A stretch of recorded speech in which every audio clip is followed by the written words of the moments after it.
বর্ষার দিনে সবজি তরকারির যে পরিমাণ দাম বেড়েছে, কিছু খাইতে গেলে ভাবি যে এটা কি ফেলে দিব, এটা তো খাওয়াই যায়। তো অলসতা করে আসলে এগুলা করাই আমার হয় না। কিন্তু যে কোনো কিছুর ছোকলাতে অনেক বেশি উপকারী, আপনি যদি যে কোনোভাবে খেতে পারেন তবে। তা আমার এইসব করতে না খুব বেশি অলস লাগে, একদমই করতে ইচ্ছা করে না, খুব বেশি ঝামেলার মনে হয়, এই জন্য আর কি। তো যাই হোক, যেহেতু অনেকগুলা পটল কেটেছিলাম, মানে 1 কেজি পটল, তো ভাবলাম ছোকলাটা অনেক বেশি হয়েছে একবারে, তাহলে একটা ভর্তা করাই যায়। এতগুলো ছোকলা দেখে আমার না সত্যি মায়া হলো, এতগুলা ছোকলা ফেলে দিব, এত দাম দিয়ে সবজি আনা হয়েছে, তাহলে আজকে ফাইনালি ভর্তাটা করাই যায়। যার জন্য সন্ধ্যার পরে একদম লেগে পড়লাম। তো প্রথমে আমি ছোকলাটাকে একটু লবণ দিয়ে ভাপিয়ে নিয়েছি, তারপর দেখতে পেয়েছেন জল ঝরিয়ে নিয়েছি। তারপরে যেটা করেছি সেটা হলো হালকা তেলে ভেজে নিয়েছি, সেটা কিন্তু একদম স্কিপ হয়ে গেছে, তার মানে ইচ্ছা করে আমি করিনি। আর এটা যে ভিডিও দিব সেটা আমার মাথায় ছিল না। এখন বড় ভিডিওর পরে আসলে ওইরকম আর ঝোঁক নাই, ইচ্ছাও নাই, কেন জানি না। তো সবারই সেম অবস্থা, এটার মানে কি বলবো, ডিটেল বলার কিছু নাই। তো সাথে আমি পেঁয়াজ রসুন সাথে শুকনা মরিচ ভাজি করেছি। আর চিংড়ি হলে আরও বেশি ভালো হতো, কিন্তু চিংড়ি যেহেতু ছিল না সেহেতু আমি শুধু ছোকলাটাকেই আসলে ভর্তাটা করেছি। আমার বারবার খোসা বলা হয়ে যাচ্ছে, যার কারণে আমার বেঁধে যাচ্ছে। তো ভাবলাম যে ভালোবাসা ইউজ করি, যার কারণে আমি একটু ছোকলা বলছিলাম।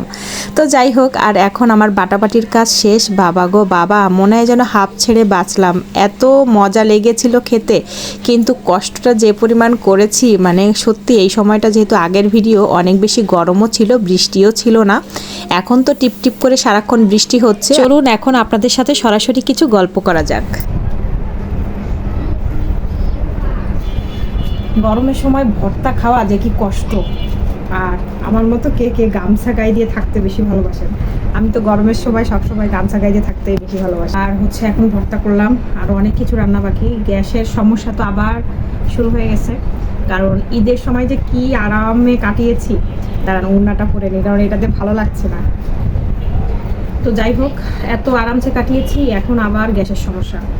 তার মানে কি যে একটা অবস্থা, কি সুন্দর যে শান্তিতে কাটিয়েছি। মনে হয় আমরা যারা গৃহিণী আছি তাদের মনে হয় এই গ্যাসের সমস্যাটা না থাকলে মনে হয় শান্তি, তাই না? আজকে তো গ্যাসের সমস্যা আজকে থেকে শুরু হয়েছে। আর দেখা যাক, আমার ইনফ্রারেড চুলাটাও একটু প্রবলেম হয়েছে, তো ওটা কবে যে রিপেয়ার করবো জানি না। ওরা বলেছে মানে কিছুদিন রেখে আসতে, সেটাই মানে রেখে আসারই হয় না। এখনও রান্নাবান্না কী করবো নিজেও জানি না। কাজে আসলে কোনো এনার্জি পায় না, যে কাজ করব বা হচ্ছে ফেসবুকে যে কি করব কিছুই বুঝতে পারি না। খুবই ডিপ্রেশনে থাকি, আমার মতো ডিপ্রেশনে আপনারা কতটা থাকেন আমি জানি না।